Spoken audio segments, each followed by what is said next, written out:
Okay, I legit like this question. I want some nasty. Are we having fun yet?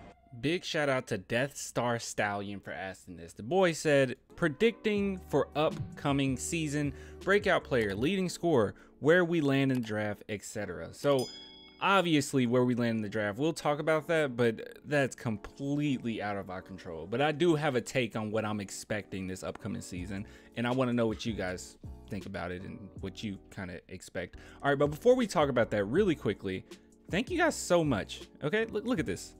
Thank you. Thank you.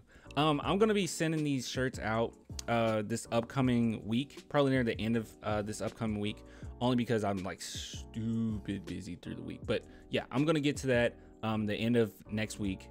So I really do appreciate all the love. Thanks for the support.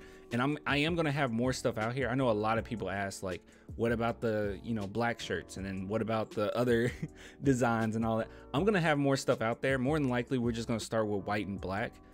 So the next time I open up shop, that's what we're gonna do. But I really do appreciate it. I like them so much. I'm sorry. I don't know. I'm feeling myself on this. I really like these designs. But anyways, yeah. So thank you guys so much. It'll be back up.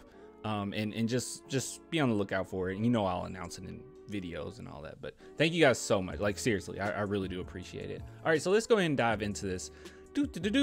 Predicting for upcoming season. So first and foremost, I think the first question you have here, breakout player, I think is pretty predictable what I'm gonna say, right? I think most people agree or know, at least when it comes to me, that I do believe Josh Primo is gonna have a huge upcoming season. Surprisingly enough, I actually believe that he's going to make more Spurs fans look at him than Devin Vassell, because I think one thing that I've been hearing a lot of is like a lot of people saying how Devin Vassell is going to have this huge jump, and I don't necessarily know. Devin Vassell is going to be reliable. He really reminds me of Trey Jones in that regard. Like, he's really reliable. You're going to be able to get a certain amount of points out of him every game. He's going to score amount of points where you're going to sit back and say, really, he had 20 points this game. Like, he's going to have games like that because he's just so consistent in my book.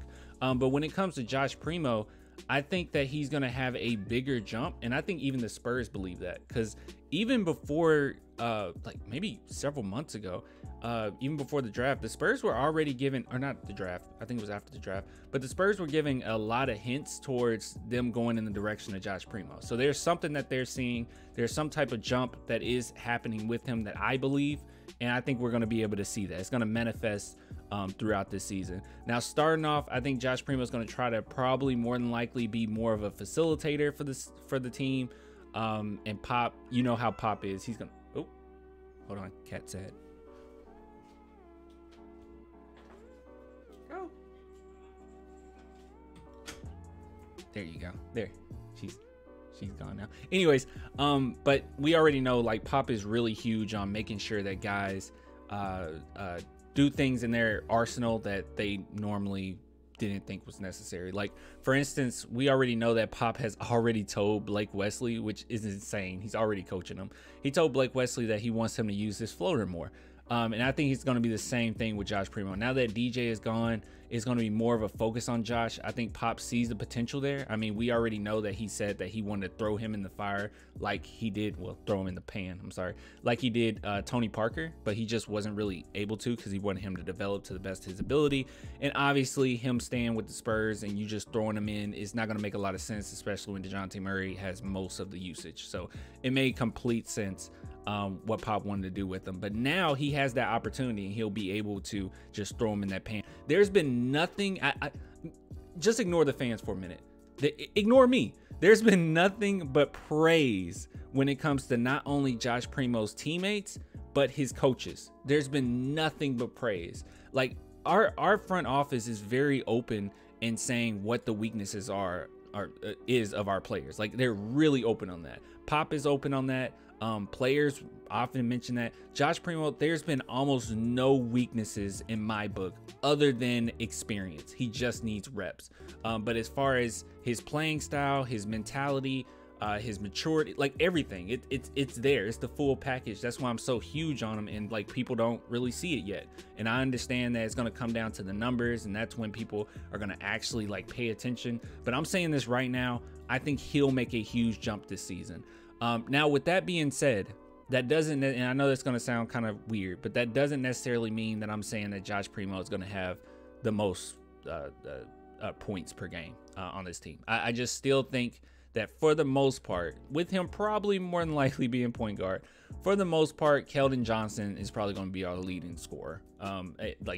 I think even last season, if you go back and you look at the stats and the usage rates, and even honestly, because we talked about this in a different video, like in clutch situations, who got the most playing time or who were in those situations the most, it was Keldon Johnson and DeJounte Murray. DeJounte Murray was 34 games in which he was in clutch situations. Keldon Johnson was 33.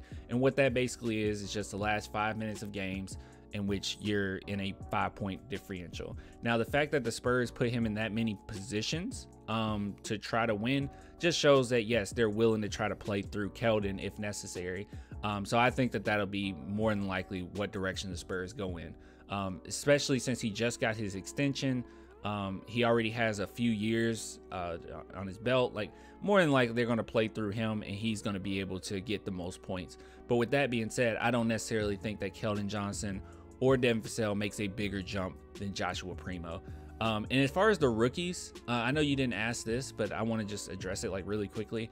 Jeremy Sochan, I think that he's going to be able to gel into the NBA very easily. Okay. Not necessarily being a star, not necessarily having a huge jump as far as his shooting. That takes time.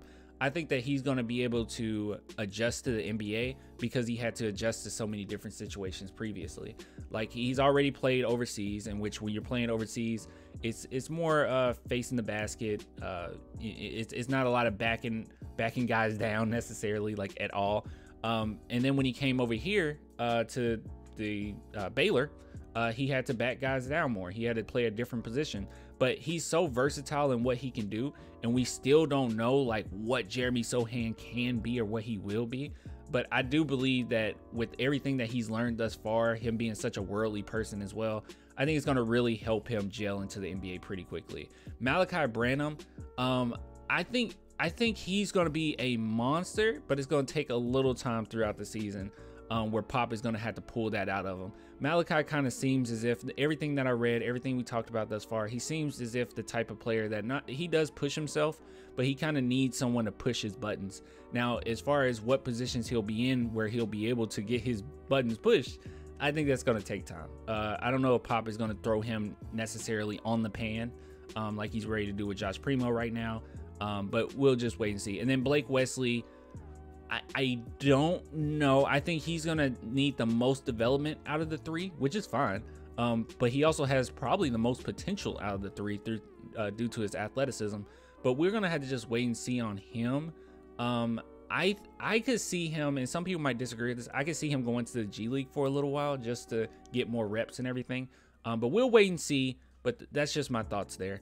But yeah, moving on. Let's see. You said leading scorer and where will we land in the draft? And I'll just leave it there. Where we're going to land in the draft, I have no idea. All right, first and foremost, I don't think that we're going to be the worst team in the NBA.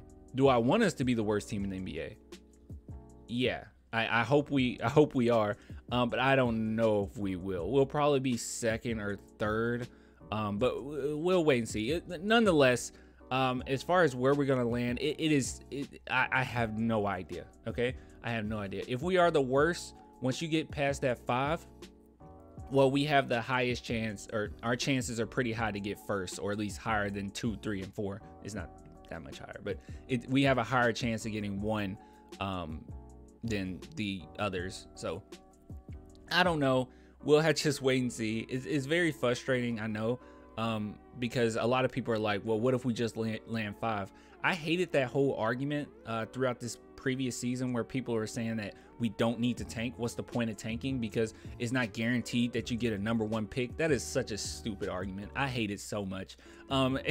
Everything is chances, okay? I mean, everything is chances. It's okay. But like everyone was like, well, not everyone, but a majority of people were like, well, man, it doesn't matter, dude. Like, we might not even get the first overall pick. How do you know it's a Tim Duncan in this draft? It's like, you have to at least try, or we can just continue being mediocre. I don't know. I'm ranting a little bit. But yeah, look, I have no idea. I'm hoping that we are the worst, but I'm going to assume that we're second or third. and getting that first overall pick, man, the percentages here, it's pretty low, but it's better than where we were. I think before we had like a 4.5. I think we were right here, right? We had like a 4.5% chance. Yeah, this is where we were at. We had a 4.5% chance of getting first. So that's basically just saying, yeah, we're probably not gonna get first. But yeah, so we'll more than likely have a huge chance of getting 5th, maybe 6th. But if we get past those two, man, it's gonna be a fun night. But anyways, I'll get with you guys later. That's all I had to say. I really appreciate this question, Death Star Stallion. Really good question. And I appreciate all the love that you guys shown going on and getting everything. And like I said, I'm gonna send it out near the end of this upcoming week. So you should get some type of notification that is being sent out later on. But I really do appreciate all the love. And I'm doing all this myself, so I'm on that grind set, right? But yeah, and I'm wearing it right here, dude. I absolutely love it so much. I love it so much. 15 years, baby. All right, I'll give it to you guys later. Until next time, deuces.